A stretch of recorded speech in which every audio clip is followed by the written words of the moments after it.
అయోధ్యలో భవ్య రామ మందిర నిర్మాణం జరుగుతున్నటువంటి నేపథ్యంలో జనవరి 22వ తేదీ నాడు అయోధ్య రామ మందిరంలో ప్రాణ ప్రతిష్ఠ మన ప్రధానమంత్రి నరేంద్ర మోదీ గారి నేతృత్వంలో జరగబోతా ఉంది. వందలాది సంవత్సరాలుగా మనమంతా కూడా అయోధ్యలో రామాలయం గురించి విన్నమే తప్ప మరి నిర్మాణం జరుగుతుందని ఎవరు ఎన్నడూ ఊహించలేదు. ఎప్పుడు వివాదాల్లో ఉన్నదని ఎవరు కడతారో ఏమో అవుతుందా ఇది అనేటటువంటి ఆ రామాలయ నిర్మాణం మరి మోదీ గారి యొక్క టర్మ్లో అది రూపుదిద్దుకోవడం, టెంపుల్ ప్రారంభం చేయడం పూర్తవుతూ ఈరోజు పూర్తి కాబోతున్నటువంటి నేపథ్యంలో ఈరోజు ప్రాణ ప్రతిష్ఠ జనవరి 22వ తేదీన జరుగుతుండడం కూడా మన అందరి కూడా మన జీవితాలలో ఎన్నటికీ మర్చిపోయినటువంటి రోజు. మరి ఆ రోజు ఒక స్వర్ణాక్షరాలతో లిఖించాల్సినటువంటి రోజు. ఎందుకంటే అటువంటి రోజు మన చరిత్రలో ఎవరు ఎన్నో ఏళ్ళు ఎన్నో తరాలుగా అందరూ ఎదురు చూసినప్పటికీ కూడా మనమందరం దాన్ని చూడబోతా ఉన్నాం కళ్ళారా. ఆ రోజు ఆ ప్రాణ ప్రతిష్ఠ కార్యక్రమాన్ని మనం కళ్ళారా చూడబోతా ఉన్నాం. ఆ తర్వాత అయోధ్యలో రాముని టెంపుల్ మనం దర్శనం చేసుకోబోతాం భవిష్యత్తులో.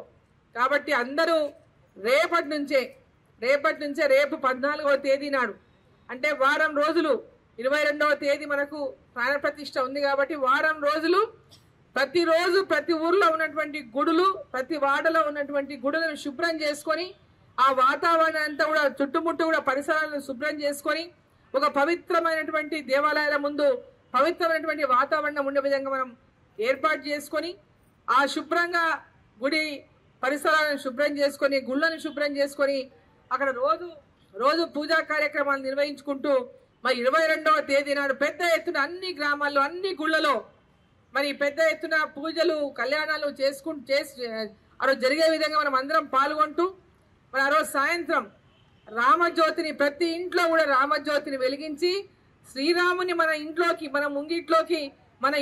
ఆహ్వానించాలని చెప్పి మరి ప్రధాని నరేంద్ర మోదీ గారు ఇప్పటికీ అందరికీ కూడా దేశ ప్రజలకు అందరికీ కూడా వారు కోరినారు. మనం కూడా ఈరోజు ఆ యొక్క ఏదైతే ప్రధానమంత్రి గారు ఈ దేశం కోసం ఈ దేశ ప్రజల కోసం మన ఎన్నో ఏండ్ల కళ 100 సంవత్సరాల కళ నిజంగా పోతున్నటువంటి తరుణంలో ఒక పవిత్రమైనటువంటి రోజున మన ఇళ్లలో కూడా ప్రతి ఒక్క రామజ్యోతిని వెలిగిద్దాం.